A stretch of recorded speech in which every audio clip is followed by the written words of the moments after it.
Isam-bolana ny Paparay Masina dia mangataka antsika hivavaka ho an'ny olombelona rehetra miatrika ny fiainana eo anivon'izao tontolo izao.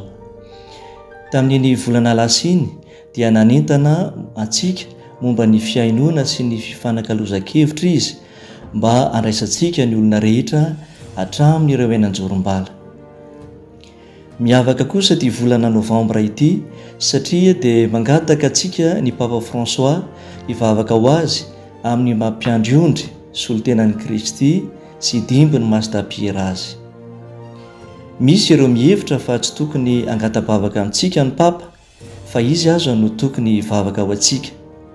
Fantatsika anefa fa isan'andro ny Papa Ray Masina dia miezaka mandray sy miaino sokajin'olona maro ankoatr'ireo fitsidihana toerana izay ataony. Ao am-pony mandrakariva ny olombelona ary hatrehany isan'andro ny ady ho an'ny fanantenana sy ny fiadanana maneran-tany. Fantatsika fa tsy mora ny miatrika izany adidy lehibe izany.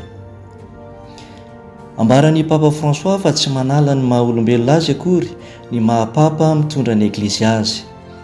Tsy ny toe-pahotana ihany mantsy no maha olombelona ny olombelona, fa ny tolona hiatrehana isan'andro ny tontolo feno ankiviana sy very fanantenana, vokatry ny fahotana dia ny fahotan'ny tena sy ny fahotan'ny hafa. Mino isika fa ny fanahy masina dia tsy mamela ny Eglizy ho kamboty na oviana na oviana.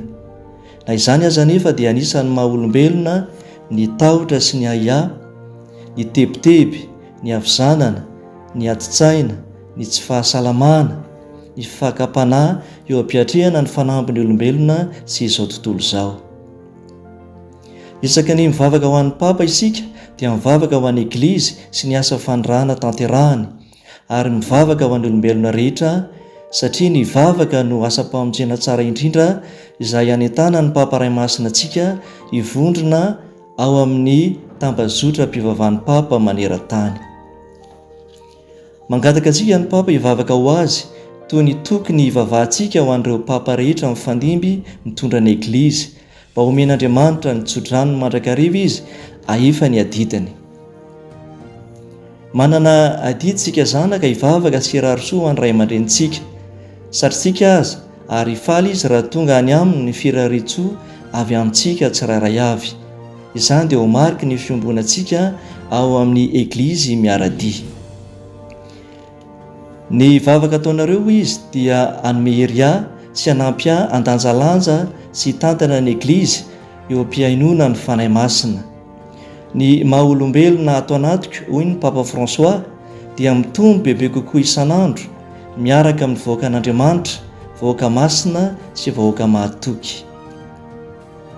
Tsapany Papa Ray Masina isan'andro no mampiandry azy ary anaovany ezaka sy hianarany isan'andro ny lalan'ny fo sy ny fiainana ny fitiavana mba ho mpamindra fo bebe kokoa hatrany izy, hanana faharetana bebe kokoa akatahaka ny faharetan'Andriamanitra raintsika.